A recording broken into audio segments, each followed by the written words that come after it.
I love surfacing intelligence from this community. It's not just me who produces content for LockerGnome.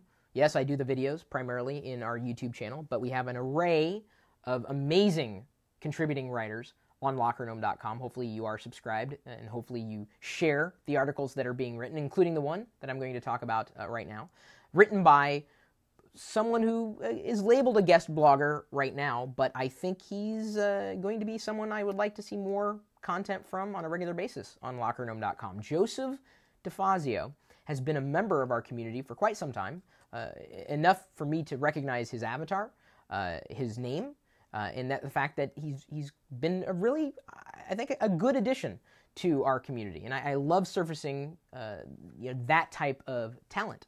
And so he asked if he could blog on LockerGnome or possibly post something, and if we'd help get the word out about it. And I said, well, let me see what you got, because this is usually what I'll ask if someone wants to do a guest submission. And he sent me the beginnings of an article that I'm going to talk about primarily, but I wanted to set the stage because I think you'll be hearing more from this guy in the future. This article in particular is, should you install a custom ROM on your Android device? So if you are sitting there going back and forth, what are the pros and cons of doing this? Joseph has laid it out for you. And we've talked about this in the past, but just to give you a high-level overview, and you are more than welcome to check out the link that we have in the description if you aren't reading it already. One of the reasons why I think Android has a tremendous amount of potential in this world, I mean, beyond what it's doing today, is that you can buy a piece of hardware, and if you don't like the software that it runs, you can install different software on it. And this software that has been built around that device, with that device's hardware in mind, can be continuously optimized. You can have that piece of hardware become a completely different piece of hardware with a completely different piece of software. The ROM is all you need, and some of the more popular Android devices might have a ROM available for them. The Kindle Fire, I think just yesterday I read from Liliputing, I think he did a video showing an early build of a custom ROM for the Kindle Fire running Ice Cream Sandwich. With any luck, Amazon will be adopting Ice Cream Sandwich as its foundation for the Kindle Fire operating system. I don't know how soon that's going to happen. Gingerbread is definitely long in the tooth. So the question is, you get this device, should you put a ROM on it? In many cases, you can put the ROM on it and go back to what you had before you did the custom install. Jailbreaking. This is, not exactly in the same arena as putting a custom ROM on an Android device. I mean, because the Android ecosystem is open, and Apple, on their side of things, everything's closed. It's just kind of the opposite. And it's not just for Android, of course, replacing a device's ROM with something else. But this could give you a completely different experience with that hardware.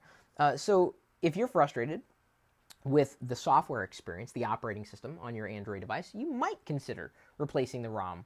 And you would be able to find which ROM, if there are a variety available specifically with that device in mind, would be better than the one that you have now. There's always a possibility. CM7 is one of the best. CyanogenMod,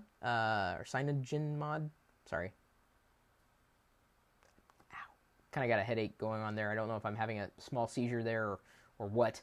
But there are a lot of modifications that are out there, floating in the universe and constantly being developed. Cyanogen, thank you. I see the words you write, and I never know how to say them until I actually pronounce them for the first time. I think it's the first time I've ever said that out loud. I've only written about it. Wow.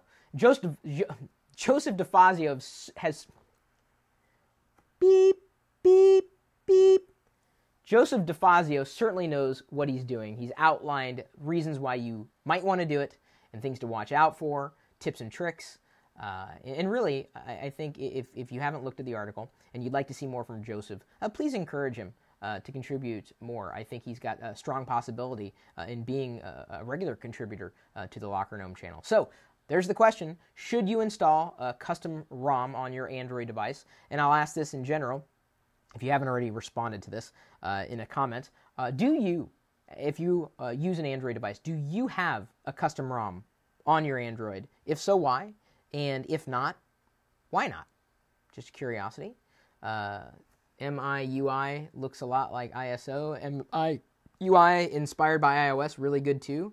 These are comments coming in from the YouTube Live video feed. It's kind of nice. Just love the fact that I can interact with you guys live and talk about these things, because I think they're worth talking about.